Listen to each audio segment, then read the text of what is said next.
Amado pueblo de Dios, que el Señor les brinde rica y abundante bendiciones hoy, mañana y siempre. Vamos a tomar un corto tema en el día de hoy para que Dios nos ayude cada día a entender más su palabra y entender más el ministerio que Dios nos ha dejado. Es algo maravilloso. El trabajo más lindo del mundo es servirle a Dios, ser un ministro de Dios o un servidor de Dios. Pero vamos a ver, el título de este tema es ¿cómo entendía el apóstol Pablo este ministerio? ¿Cómo entendía Pablo, el apóstol Pablo, este ministerio que Dios lo había llamado después de haber sido tan religioso, tan perseguidor de la iglesia, tan drástico con aquellos que hablaban mal o en contra de lo que enseñaban ellos, los judíos, que enseñaban su ley, que estaban apegados a sus tradiciones. Pablo era uno de esos. Pero después de esto que Pablo conoce al Señor, allá en Hechos 9, Pablo se convierte en un gran hombre. ¿Cómo entendía el apóstol Pablo este ministerio, en el cual había sido llamado? Ahora ya no era militar, ahora militaba en las fuerzas del Señor, en las fuerzas espirituales de Dios. Era un militar para Cristo. Quiero invitarlos para que vaya ya a Efesios capítulo 3, versículos 7 al 12. Léalo, escudriñe la Biblia. Efesios 3, 7 al 12. Colosenses, en el capítulo 1, escudriñela, en el versículo 9 al 14. Y de ahí brinca, ahí mismo Colosenses 1, 9, escudriña los versículos 24, 25 y 26 de Colosenses 1, 9. Y después pasa a Gálatas, capítulo 2, 20 y Filipenses 1, 21. Estos son muy conocidos por todos. ¿Cómo entendía el apóstol Pablo este ministerio? Ahora yo le pregunto a usted, ¿cómo entiende usted este llamado que Dios le ha hecho? Vamos a leer unos cuantos textos bíblicos acá, en la primera carta de Colosenses. En Colosenses capítulo 1, en el versículo del 9 en adelante, vamos a leer en el nombre del Padre, en el nombre del Hijo y en el nombre del Espíritu Santo esta corta reflexión. Dice la palabra de esta manera: por lo cual también nosotros, desde el día en que oímos, desde el día que nos entregamos al Señor, no cesamos de orar por vosotros y de pedir que sean llenos del conocimiento y de la voluntad de Dios, en toda sabiduría y inteligencia espiritual. Ese es el trabajo de Pablo. Es el mismo trabajo que tenemos nosotros. Desde el día que conocemos al Señor, desde el día que venimos al Señor, desde el día que el Señor nos recibe como su ministro, como su siervo, tenemos esta gran responsabilidad. Orar, interceder por todas las almas, principal por aquellas personas que son más allegados a nosotros, tenerlos en una plena oración. ¿Para qué? Para que andéis como es digno del Señor. Porque hay muchos que dicen conocer a Dios, pero no son dignos del Señor. Agradándole en todo al Señor, llevando fruto en toda buena obra. Hay muchos que no llevan fruto, pero esta es nuestra obra hoy. Recordarles que tienen que llevar fruto y creciendo con nuestra enseñanza, creciendo cada día más y más en el Evangelio de Cristo, fortalecidos con todo poder conforme a la potencia de su gloria, con paciencia y longanimidad, con gozo, dando gracias al Padre que nos hizo aptos para participar en este ministerio. El Señor nos hizo aptos para participar en este ministerio, el cual nos ha librado de la potestad de las tinieblas. Ya la potestad de las tinieblas no tiene nada que hacer con nosotros. Él nos ha librado para enseñar estas buenas nuevas. Por eso cuando nos dan por una mejilla, volteemos a la otra. Cuando nos tratan mal, cuando nos desprecia, es cuando más buscamos, cuando más sentimos en nuestro corazón, en quien tenemos redención por la sangre y el perdón de los pecados en Cristo. Vaya de Efesios capítulo 1, versículo 7, también encontrará. Hermanitas, hermanitos, esta es una enseñanza que yo quiero participar con ustedes, pero antes oremos a Dios para que Dios nos lleve de su sabiduría, de su entendimiento y podamos discernir esta rica palabra de Dios, entenderla, comprenderla. Si la comprendemos, la discernimos, entendemos lo que Dios nos quiere hablar día con día, nos podemos amar los unos a los otros y podemos fortalecernos en el Espíritu orando los unos por los otros. Oremos y pongamos en las manos de Dios esta corta reflexión, que venga a nosotros palabras de ciencia, palabras de sabiduría y palabras reveladas. Mi buen Señor, venimos delante de tu presencia con el propósito de adorarte, de amarte, de bendecir tu santo nombre. Te amo, Jesús. Ayúdame en mis debilidades. Ayúdame a entender, a comprender. Hay muchas cosas que no entiendo. Hay muchas cosas que no comprendo. Ayúdame, Señor. Ábreme entendimiento y aquellos que están detrás de la pantalla a discernir tu palabra, a comprender, Dios mío, que tú nos mandas a este ministerio glorioso y maravilloso que es en Cristo. Y por medio del Espíritu Santo, revélanos estos misterios que están aquí, Señor. Te lo pedimos en el dulce nombre de Jesucristo. Visita los hogares donde hay dificultades económicas, donde hay dificultades financieras, donde hay dificultades de toda índole, Señor, enfermedades, tribulaciones, angustias. Visita estos hogares. Sánales, Padre mío. Sánales por amor a Cristo. Y devuélvele la paz y la tranquilidad a cada uno de ellos. Y abre el entendimiento de aquellos que están cerrados, que no quieren entender que tú les amas. Abre el entendimiento y enséñales que tú les amas. Te lo pedimos en el dulce nombre de Jesús, para que tú, Dios mío, tengas misericordia de este pueblo y de todo el mundo. En el nombre del Padre, del Hijo y del Espíritu Santo. Sana al enfermo, libera al cautivo.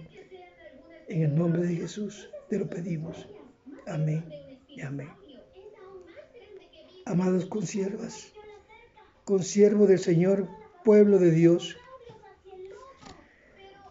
estamos delante de la presencia de Dios y venimos con un propósito, tomando a Jesucristo como nuestro ejemplo. San Juan 15, en el versículo 16-17, nos muestra a Jesús como un ejemplo.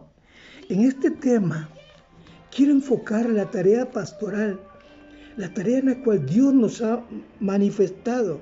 ¿Por qué la tarea pastoral contemporánea?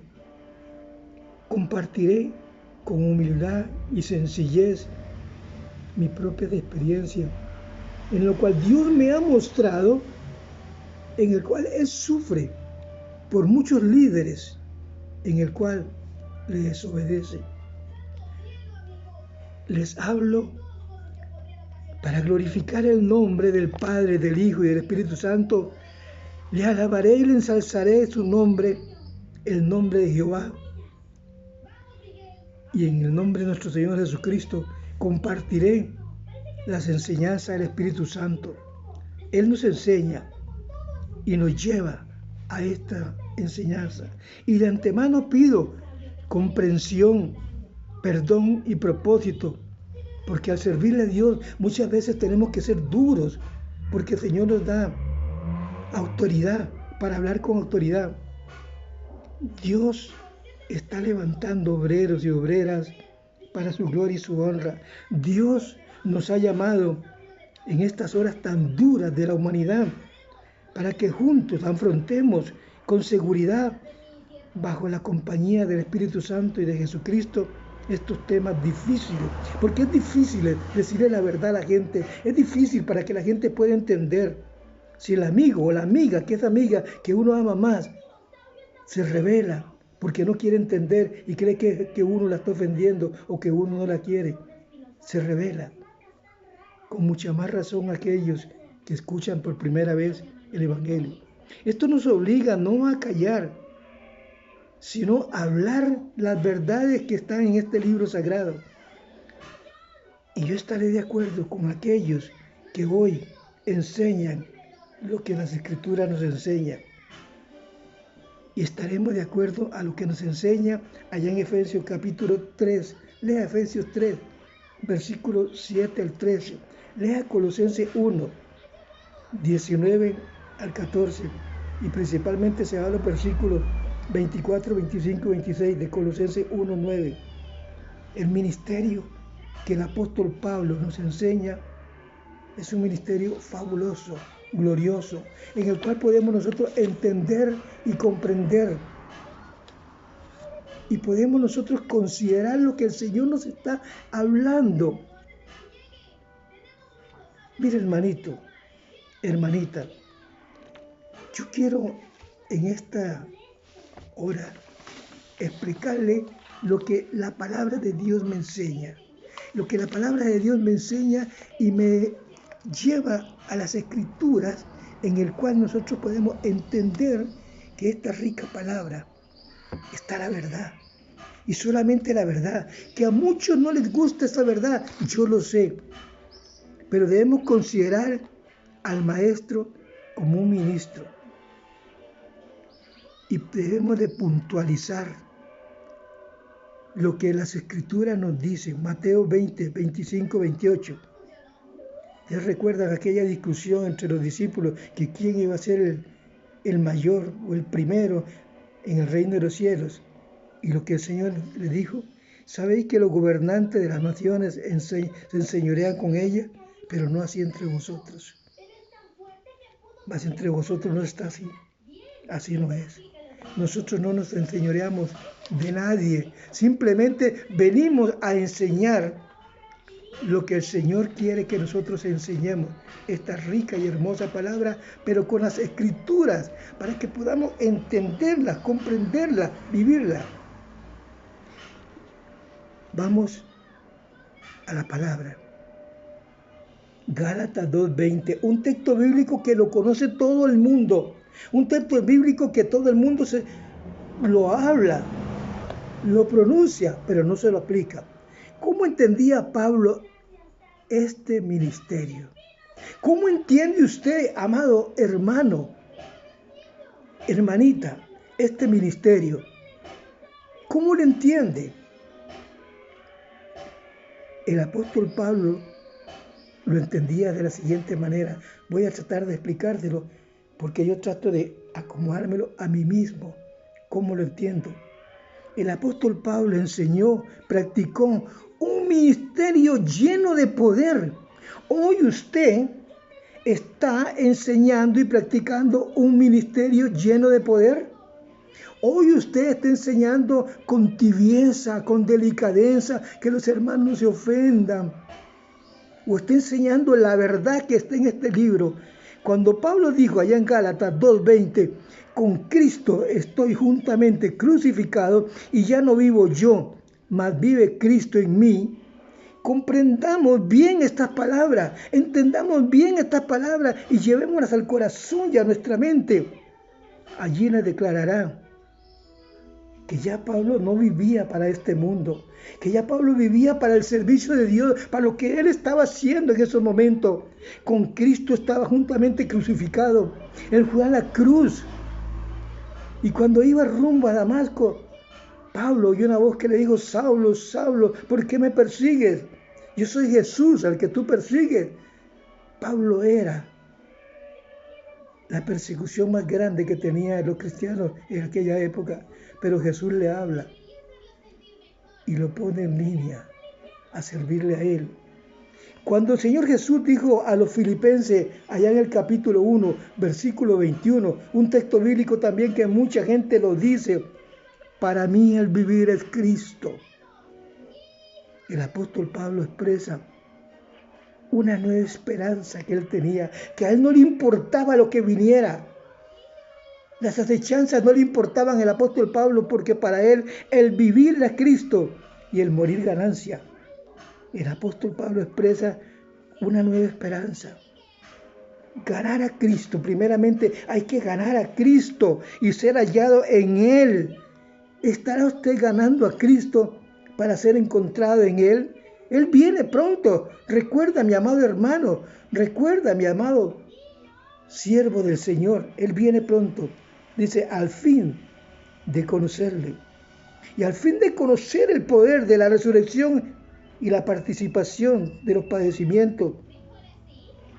Eso es lo que hacía el apóstol. Y eso es lo que nos enseña a nosotros la palabra, para que prosigamos a la meta de este premio del supremo llamamiento en Dios en Cristo Jesús. Filipenses 3, versículo 8, 10 al 14. Cuando nos hemos devuelto, qué tristeza, pero cuando seguimos esa meta para ganar a Cristo, en Él, en su palabra, al fin de conocerle, porque cada día que oramos, que escudriñamos la palabra, que lo buscamos, que tenemos esa sed de estar con Él, cada día que pasa, le amamos más, proseguimos a la meta. No importa las pruebas, no importa los dolores, no importa los desencantos, los malmodos, las malas caras y a veces cosas groseras. No importa esto, lo que importa es llegar a la meta. Proseguía el apóstol Pablo y nos enseña a nosotros a proseguir a la meta del gran premio, del supremo llamamiento de Dios en Cristo Jesús. De Filipenses 3, 8, 9 y 10. ¿Cuánto hemos nosotros hoy descuidado estas verdaderas enseñanzas? ¿Cuánto hemos nosotros hoy apartado de esta verdad? Volvemos nuevamente a la carta de los Colosenses, en el capítulo 8, unos cuantos textos bíblicos. Ya leímos del capítulo Colosenses 1, del capítulo 9 en adelante. Ahora vamos a leer de Colosenses 1, versículo del 8, unos cuantos textos bíblicos, que decía: ¿quién nos ha declarado nuestro amor en el Espíritu? ¿Quién nos ha declarado el amor en el Espíritu? Es que el amor que Dios nos declaró a nosotros, ese es el amor que permanece en cada ministro, en cada siervo de Dios. Por esto es que nosotros amamos al pecador, no lo aborrecemos, no lo apartamos. Detectamos todo lo que hace, pero lo amamos a Él, quien también nos ha declarado nuestro amor en el Espíritu, por lo cual también nosotros, desde el día en que hemos oído, no cesamos de orar por nosotros y de pedir que sea lleno del conocimiento y la voluntad de Dios. Pablo pedía que el pueblo fuera lleno de la voluntad de Dios, que fuera lleno de la sabiduría de Dios, y pedía oración por él para ser lleno de ese poder de Dios, de la sabiduría de Dios. Y eso es lo que hoy estamos tratando. ¿Cómo entendía Pablo el ministerio del Señor? ¿Cómo entendemos nosotros el ministerio que Dios nos ha dado? Discúlpame por tanta bulla que se oye, la bulla de los vecinos, del televisor de los vecinos y muchas bullas que se oye. Sin embargo, discúlpeme porque estoy trayendo un mensaje desde mi casa. No tengo estudio de grabación, pero así, gracias doy a mi Señor que puedo llegar con este lindo ministerio que Dios me ha dado. Que Dios les bendiga, que Dios les guarde, les cuide y les proteja. Que Dios les bendiga. Amén y amén.